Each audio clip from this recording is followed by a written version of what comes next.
Olá, seja muito bem-vindo ao nosso Tela Política, em mais um episódio dessa terceira temporada. Recebo aqui no nosso estúdio Maria Constantino, vai disputar as eleições agora em 2022 para um cargo na Alesp. Seja bem-vinda ao nosso programa, viu? Muito obrigada Casagrande, obrigada a todo mundo que está assistindo também em casa. Bom, vamos lá. A gente sabe que o TSE soltou um balanço mostrando do eleitorado aqui no estado de São Paulo. 53% desse eleitorado é formado por mulheres, quer dizer, mulheres são a maioria. Fiz um levantamento rapidamente das 94 deputados hoje na Alesp, apenas 19 são mulheres. O que acontece na sua visão? Faltam candidatas que interessem ao eleitorado feminino ou as próprias mulheres são conservadoras e não votam em mulheres? Olha, quando a gente entra nesse universo de mulheres na política, é muito parecido com mulheres em posições de liderança. Hoje tem os dois lados, tá, Casagrande? Hoje a gente tem, primeiro, que mulheres, para saírem candidatas, é muito mais difícil que homem. E eu vou te dar dois exemplos muito fáceis. O primeiro, quando um homem decide ir concorrer ao ser candidato de algum cargo, ele tem o apoio de toda a família. Então sempre tem uma mulher em casa que cuida da alimentação, da roupa, da família, dos filhos, ajuda ele nesse processo todo. As mulheres, quando elas decidem, geralmente elas não têm o apoio da família. Então a gente já vê aí uma coisa cultural, né, esse apoio para a mulher concorrer a algum tipo de cargo. Outra coisa que a gente tem também é que são mulheres que elas passam por tantas dificuldades, e agora eu vou falar de um jeito na campanha, que eu tô vivendo isso, que eu posso falar até com propriedade. Existe uma cultura no nosso país que mulher não ganha eleição. Até porque, igual você trouxe esse dado, hoje, se a gente pegar todo o Congresso, aí a gente tem 15% de mulheres, sendo que 53% que decidem uma eleição. Falta uma representatividade de mulheres. E, geralmente, as mulheres não têm apoio de investimento do próprio partido ou ela não tem investimento de empresários. Empresários homens, eles já conversam de política, eles já entendem que precisam da política para o negócio dele prosperar. Empresárias mulheres, elas não têm a mesma cultura de apoiar mulheres na política. Então, quando a gente fala de ter mais mulheres na política, a gente tem que, primeira coisa, incentivar meninas, jovens, mulheres a querer ter uma referência política que ela olha e fala, meu, aquela mulher é uma política, ela está transformando vidas, ela está ajudando a sociedade, eu quero ser igual ela. E falta essa liderança de mais mulheres na política. O segundo caso é falta investimento para apoiar essas mulheres, né? Então, assim, falta ou empresariado, ou a questão dos partidos, a liberar para ela essa parte financeira. E, por último, eu acredito que é muito desafiador, e aí eu te digo por mim mesma, sair de uma história profissional bem-sucedida e ir para a política pública, porque existe um conceito de mulheres na política, né? Qual que é o caminho, na sua visão, para conseguir romper essa barreira? Tem que começar de alguma forma. E como começar? Existem vários trabalhos muito legais. Tem uma ONG que chama Conecta Mulheres, que treinam mulheres em cargos públicos já, como vereadoras ou até secretárias, que já treinam elas para a política pública. Tem outras iniciativas de ONGs também que movimentam mulheres na política, que é justamente isso, não só incentivar, mas como se ajudar, se apoiar, né? Esse discurso de mulher vota em mulher, para mim, às vezes é muito vago. O que eu defendo é na articulação feminina. Eu acho que uma mulher, ela consegue olhar para outra mulher que tá ali lutando, que tem qualidade, tá? Por isso que eu falo, não é simplesmente mulher vota em mulher porque é mulher. Não, mulher vota em mulher qualificada. Aí é diferente, o discurso já começa a mudar. Então eu acho que para mudar essa realidade, a gente tem que ter essa linha de frente, que eu me enxergo um pouco, né, nessa coragem, e tem que ter mais mulheres. Aliás, se você é mulher, já pensou em ir para a política também, eu faço um convite, vá com coragem, você vai passar por poucas e boas, mas se una com outras mulheres já na política, e que eu tô tendo muito apoio de mulheres que já foram candidatas, que se decepcionaram, estão me vendo tentar, né, chegar lá se Deus quiser ganhar a eleição, e elas falam, Maria, vou te ajudar, e vou te ajudar de graça, de coração, para você entrar. Então a gente tem que mudar essa cultura. Primeira coisa, ter mais mulheres que tenham coragem. Segunda coisa, homens, né? Hoje eu consigo concorrer porque eu tenho um apoio muito grande do meu namorado que está comigo, da minha família, dos meus pais. Então, assim, eu preciso dessa estrutura, porque precisa, Casagrande, não adianta uma campanha, você vai parar de trabalhar um período, você tem que ter uma reserva, existem várias coisas. É desgastante, uma entrega de tempo muito grande, né? Muito, e daí se a mulher tem filho, né, é mais difícil ainda. Então, ela tem que ter uma estrutura de apoio. Então, se você tem na família alguma mulher que deseja seguir carreira política, incentiva, apoia, porque é extremamente necessário. Quero tocar no assunto que eu acho que é sensível, mas é muito dentro desse nosso bate-papo em relação à mulher na política. A Alesp teve casos recentes de abuso, parlamentares ali que foram alvo de assédio, seja ele verbal ou sexual, enfim. muito machismo que Muito. infelizmente está enraizado na Muito, sociedade. muito. A pergunta que eu te faço é a seguinte, a política brasileira, ela está preparada para que a mulher ocupe o espaço que realmente é dela, ou realmente as próprias lideranças hoje da política continuam com essa mentalidade de que mulher não deve participar da discussão, da decisão, enfim, desse dia a dia da política? Olha, Casagrande, eu tô sendo bem sincera aqui com você. Eu acho que no discurso é tudo muito bonito. E na prática você vê atitudes enraizadas de machismo, você vê atitudes enraizadas de abuso sexual, abuso moral. E até homens, assim, que olham pra você e falam assim, ela não tem competência porque é mulher. Eu já escutei isso. Eu escutei de um deputado federal que virou pra mim e falou assim, é besteira você tentar usar articulação de mulheres porque no final a mulher vota em quem o marido manda dentro de casa. Aí eu falei, olha, essa é a sua opinião, você não conhece as mulheres que eu conheço, não é bem assim. Então assim, você tem que contornar, você não pode também criar uma barreira, mas eu acredito que existem espaços onde mulheres estão sendo olhadas e onde estão tendo oportunidades. Hoje, no partido que eu estou, eu fui muito bem acolhida, eu sou muito incentivada a expor minha opinião e não ser usada de manobra política, que acontece muito também, que os partidos usam mulheres como manobra política, seja para ter fundo eleitoral, seja para ter alguma aprovação depois de algum projeto. Então, assim, hoje, onde eu estou sendo muito bem assessorada por políticos experientes já, com anos de carreira. Então eu acredito que existe espaço, sim, só que precisa dessa força, que dando espaço ou não dando espaço, eu tô chegando, eu tô entrando e vou entrar, né, para ganhar. Então eu acho que também tem os dois lados. E, por exemplo, você agora fazendo aquela questão da empatia, se colocar no lugar da outra. Por exemplo, você, enquanto deputada, se estivesse no lugar dessas mulheres, dessas deputadas que foram alvo desse tipo de machismo, qual seria a postura da Maria, por exemplo, no caso da deputada que teve ali, que foi apalpada por um outro deputado? Olha, independente de partido, nesse caso eu iria estar com ela até o final. Independente se ela tem a mesma opinião que eu politicamente, se ela tem as mesmas crenças ou valores, eu acho que esse é um caso de falta de respeito, principalmente no ambiente profissional de trabalho. Então, assim, eu jamais permitiria e eu iria, assim, tentar buscar todos os tipos de consequências até o final, independente de partido, independente se aquela colega tem alguma visão política diferente da minha. Outro assunto que eu gosto sempre de trazer aqui para o nosso programa é a questão da importância de figuras que sejam representadas, que representem, melhor dizendo, uma determinada região.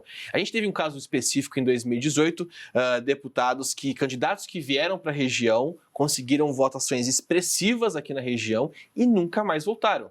Ficaram desaparecidos durante 3 anos e meio até agora. Então, uma coisa que eu pergunto é a seguinte, e tenho feito essa pergunta de maneira insistente para todo mundo que passa aqui. A região, as pessoas, o eleitorado estão preparados para entender da importância de se ter um representante da região lá na Alesp? Infelizmente, não. É um trabalho que os conselhos hoje, né, a sociedade civil, eu percebo que elas já estão movimentando as cidades para isso, né? Seja conselhos de classe ou sociedade civil organizada, eles já estão melhorando na comunicação da importância disso, mas hoje o cidadão ele não entende a importância nem do que um deputado faz. Né? Então a gente está um passo para trás ainda. Às vezes o pessoal fica brigando muito assim do executivo. É o presidente X, é o presidente Y, é o governador X, é o governador Y. Eu falo, gente, e deputado? Se você perguntar para a maioria das pessoas do seu círculo, o seu eu não sei, né, Casagrande, que você já é muito mais conhecido, mas assim, de qualquer pessoa de casa, por exemplo, quem que foi a última pessoa de deputado que você votou? As pessoas nem lembram. E o deputado hoje ele tem o poder de controlar o que um presidente vai fazer, do que um governador está atuando. Então, assim, é muito sério a gente entender primeiro o papel do que o legislativo faz, né? E aí, quando você fala se esse pessoal tá ainda preparado, né? A população, ela entende a importância de votar em candidatos da região, eu acho que na cabeça dela não passa que um deputado ele pode fazer 3 coisas. Ele pode legislar em favor da região, como criar um cinturão fiscal, por exemplo, para a região, que tem muito pedágio, que é prejudicada.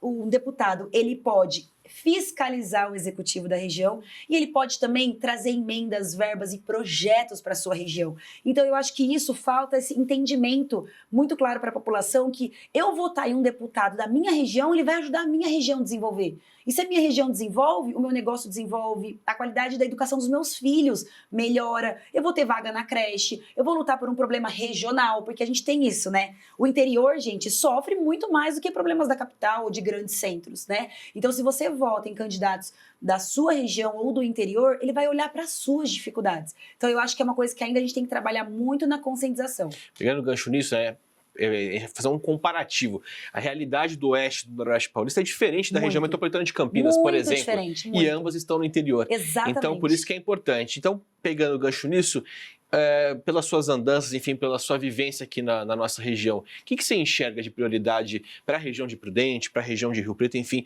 para esse cinturão oeste-noroeste? Olha, a primeira coisa que eu vejo é incentivar mesmo o desenvolvimento na economia regional, né? A gente tem que olhar cada região com as suas dificuldades. Por exemplo, a região do Oeste Paulista hoje é a região mais pobre do estado. Infelizmente, já passou, né? Antigamente era o Vale do Ribeira, hoje é o Oeste Paulista, que está aqui do lado, e se a gente não olhar e não cuidar, vai cada vez pior.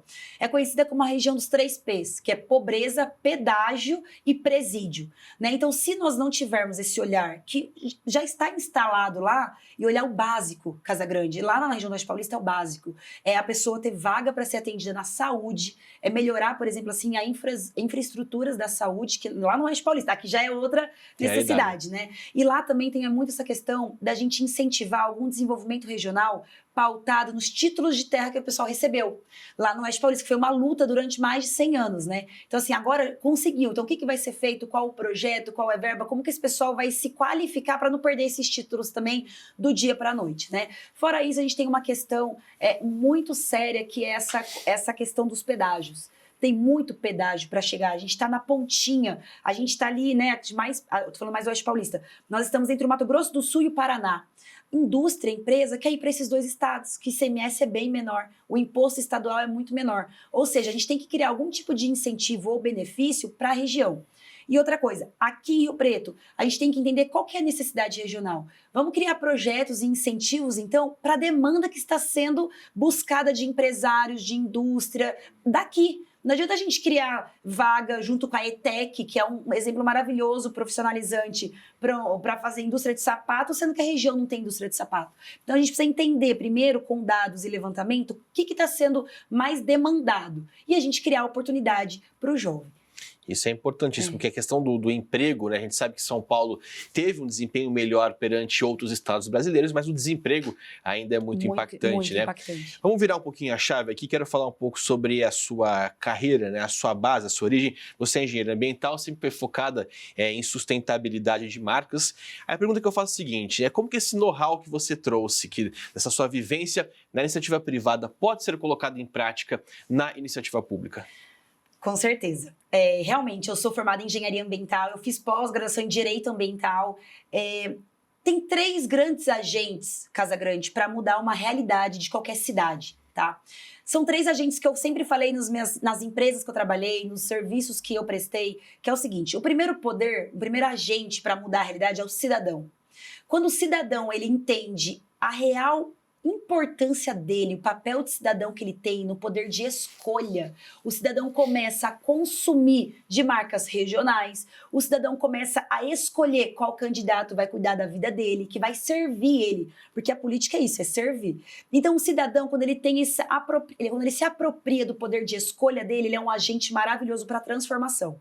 O segundo agente, iniciativa privada, é quem tem dinheiro ali para poder colocar um processo produtivo melhor, fazer um investimento de um negócio, gerar emprego, gerar renda, pegar um processo mais limpo, que impacte menos, é a iniciativa privada. O terceiro é a gestão pública.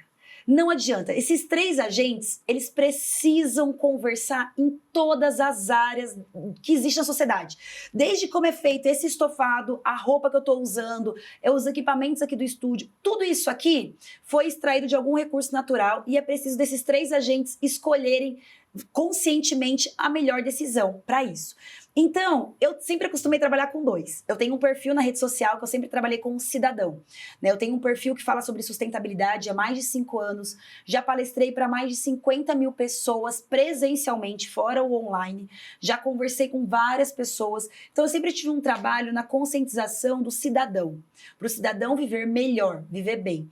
Eu sempre trabalhei em iniciativas privadas, eu sempre fui contratada por grandes empresas para adequar a questão da sustentabilidade, que é melhorar a qualidade de vida, porque a gente fala em sustentabilidade, as pessoas acham que talvez é desmatamento apenas ou plantar árvore. Não, sustentabilidade é você ter um esgoto tratado. Não sei se você sabe, mas o estado de São Paulo ainda tem cidades que só tem 24% do esgoto tratado. É um absurdo, né? Sustentabilidade é ter água limpa para beber, a educação de qualidade, equidade, tudo isso é sustentabilidade. Então, quando a gente olha isso, né, a gente acredita que a sustentabilidade ela tem que passar pelo cidadão, iniciativa privada e a gestão pública. Então, a gestão pública, eu acredito muito que é todo o trabalho que eu já fiz na minha vida privada e com o cidadão, eu vou poder contribuir muito. Porque através da iniciativa privada, Casagrande, o meu trabalho, tá? O pessoal de casa não sabe, mas o meu trabalho era ir nas cidades e ver como é que as cidades do estado de São Paulo poderiam ser mais sustentáveis. Então, o meu trabalho sempre foi ver a área de lazer para as pessoas, tentar melhorar esgoto, água limpa, poluição atmosférica. Então, eu já fazia isso sem estar num cargo, por exemplo, do legislativo, mas já era minha função quando eu era contratada pelas empresas.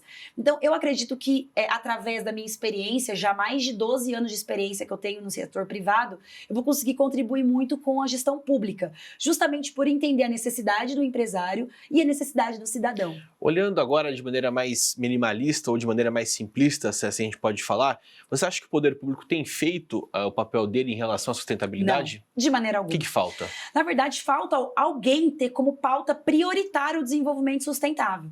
Porque hoje, qualquer político que vai falar de meio ambiente, eles falam sobre plantar árvore. Eu fico numa agonia, falo, gente, pelo amor de Deus, todos os processos de uma sociedade têm que ser repensados. Tudo. E aí que eu falo que a iniciativa privada já entendeu. Casagrande, é aquilo que a gente conversou. Tudo que existe hoje, que você vende num comércio local, que você tem uma geração de emprego, tudo é extraído através de um recurso natural. Se nós não soubermos utilizar esse recurso natural, como é que a gente vai ganhar dinheiro daqui a 30 anos? Como é que hoje a população vai viver? Então a gente tem que entender que os processos produtivos têm que ser mudados e melhorados.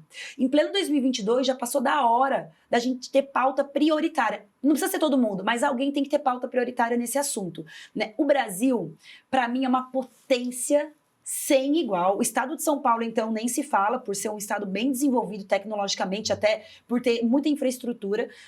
Eu acredito assim, tem uma frase do hino que eu amo, que eu até vou tatuar já essa frase, que é o seguinte: somos gigante pela própria natureza. Se a gente não entender o quanto que a nossa própria natureza vai deixar a gente virar potência e nós sabermos utilizarmos isso, tá? A gente tem que saber utilizar esse recurso natural de forma efetiva.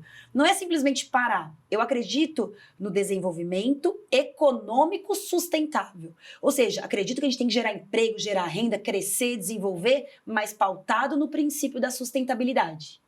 Por mais que a gente fale, né, que muitos ambientalistas que falem muito da sustentabilidade foquem em árvore, enfim, acho que um assunto que está muito próximo da população hoje é a questão do desmatamento da Amazônia, né? Sim, sim. Como conseguir conciliar essa questão da produtividade e também sem degradar de uma forma absurda como tem sido o desmatamento? Olha, eu adoro, até vou trazer um parênteses nesse tema. Quando algumas pessoas, até do estado de São Paulo, vêm falar comigo muito da Amazônia, eu gosto de trazer uma consciência o seguinte: hoje, o pior bioma que existe, de todos os biomas que nós temos, o pior bioma é a Mata Atlântica, que é o nosso bioma aqui. Desculpa, até peguei aqui. É o nosso bioma aqui do estado de São Paulo. É que eu me empolgo muito quando é esse tema, viu, Casagrande? A Mata Atlântica, a gente só tem 7%.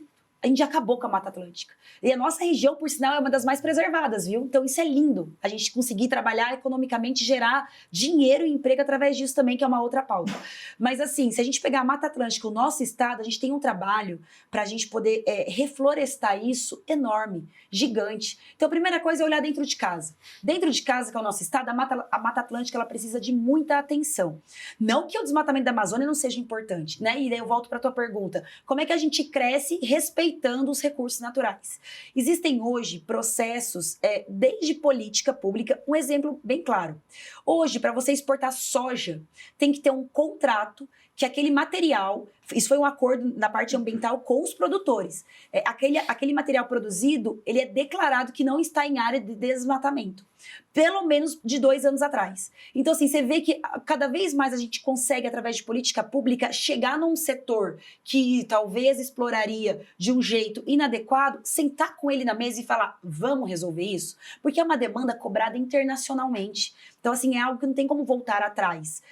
As pessoas podem até, tem gente que torce o nariz, não gosta, mas a sustentabilidade, o desenvolvimento econômico sustentável é algo que é impossível voltar atrás. Já é uma demanda internacional, já é uma demanda nacional e que é possível, através de tecnologia, através de fiscalização e de políticas públicas, nós adequarmos o modelo de processo que existe hoje para modelos mais limpos e melhores.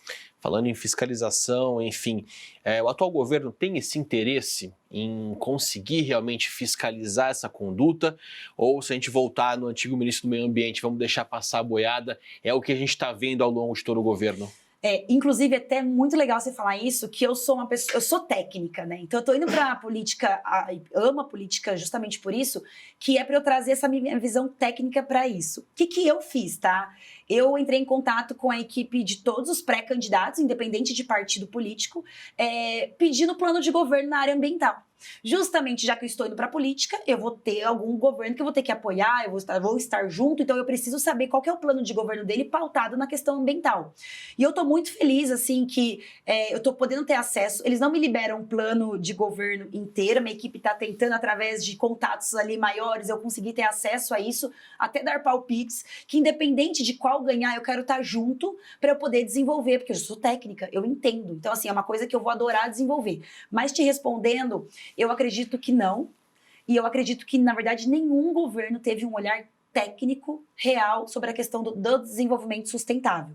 Existiram profissionais na política que foram mais assertivos com políticas ambientais, mas na minha visão técnica, eles pegavam um setor, mas esqueciam de outros. Então, assim, a gente precisa olhar a questão ambiental e de sustentabilidade macro, para depois ir em cada setor específico trabalhar. Quero voltar a falar um pouco de você. Já falamos no comecinho do programa dessa sua experiência na vida privada. Quando que você mudou a chave e falou, quero entrar para a vida pública? Eu até me emociono assim. Em 2020, acho que foi um ano difícil para todo mundo, e faleceu meu namorado, né? E meu namorado, ele faleceu, ele teve leucemia, em 15 dias ele foi fazer a primeira quimioterapia e ele pegou Covid e faleceu. E para mim foi muito difícil a morte dele, porque ele tinha 30 anos, estava no auge da vida, sim, com a empresa dele decolando. E a morte dele me fez repensar muitas coisas, Casagrande. A morte dele fez assim, que legado que eu vou deixar? O que de fato eu estou contribuindo com a vida das pessoas? Eu não tenho filho, né? Porque eu acho que as pessoas, quando às vezes têm filho, ela olha para o filho, ela vê esse legado. E eu tenho um potencial dentro de mim, Casagrande, de querer servir, de querer ser útil, de querer fazer por essa questão ambiental, de sustentabilidade, muito grande. Então, a morte do Gui, ele fez eu repensar em toda a minha trajetória. E continuei minha vida normal, né? O luto, o processo. E quando chegou no final de 2021, eu recebi um convite, né, do presidente do CREA, até o Vinícius Marquesi. Ele ia sair para deputado federal. Ele olhou para mim e falou, Maria, não tem ninguém com uma liderança política forte na região do Oeste Paulista, que consiga conversar ali com o empresariado, que consegue conversar com a política pública, e a gente vê no teu perfil essa vontade de querer fazer mais e de servir. Você é a cara da política pública, você precisa vir para o nosso grupo. E foi ali uma base, e aí até, digamos que eu estou atrasada perante outros pré-candidatos que já decidiram isso há 2 anos atrás.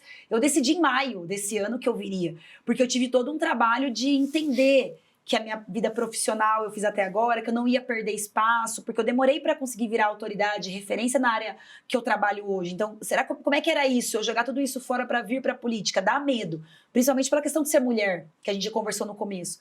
Mas eu tive muito apoio da minha família, muito apoio das pessoas que estão comigo, e aí eu falei, vou enfrentar isso mesmo. Entendi que foi um chamado de Deus, eu sou muito religiosa, então depois que o Gui faleceu, eu falei assim, eu acho que é uma nova missão que Deus está me dando, que eu posso ser útil e servir mais ainda na política. Você tocou no assunto família, o apoio da família. O fato de você ter um ex-político, uma figura que já foi, seu avô foi prefeito de Presidente Prudente, isso de alguma forma também influenciou? Menino, olha, vou falar um negócio pra você. Todo mundo acha que meu avô, por ter sido prefeito, ele me incentivava. Meu avô nunca incentivou ninguém da minha família para política. Tanto que o meu avô foi o último a saber que fui convidada. Eu falei com meu avô em maio. Minha mãe já sabia desde o começo, mas minha avó foi a primeira, meu avô foi o último. O meu avô, ele é empresário. Ele é super assim, ele foi para política porque foi um grupo de empresários que pediu para ele entrar, porque precisava desenvolver a região. Ele ficou lá, o mandato dele, e depois já foi embora, não quis seguir carreira, nunca incentivou ninguém da família a ir para a política. E quando eu sentei com ele olhou para mim assim, Casagrande, ele sentou assim, ele riu, falou, minha filha, eu tentei te segurar.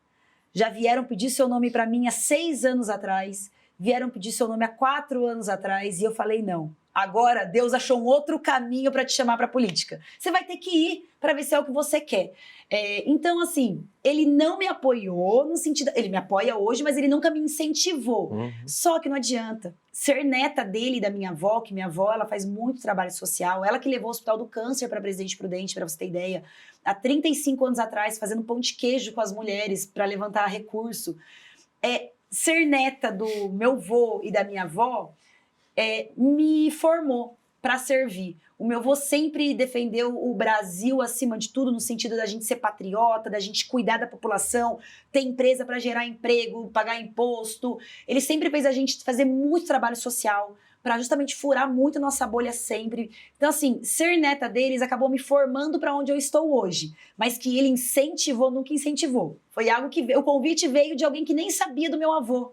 Ele não tinha nem conhecimento. Quando ele me convidou... o pessoal não sabia que meu avô tinha sido prefeito. Eu falei isso na terceira conversa só, né? Então acabou sendo uma novidade ali pra eles também. Não, foi uma novidade pra minha família. Minha família, assim, eles estão... Minha família veste a camisa que nem doida. Tá todo mundo com camiseta escrito Vai Maria, amigos da Maria. O pessoal tá super empolgado. Só que, assim, não partiu dele esse convite, essa inserção na política. Legal. Maria Constantino, obrigado pela sua participação. Obrigada, Casa Grande. Estou muito feliz de estar aqui. Obrigada pela recepção. Obrigada a você de casa que assistiu. E não esqueça do meu nome, Maria Constantino. Pessoal que nos acompanha sabe que pode acompanhar essa e outras entrevistas a qualquer momento, acessando tela2.com.br e, claro, na programação também do SBT. Em breve, um novo episódio, claro, faço questão da sua companhia. A gente se vê.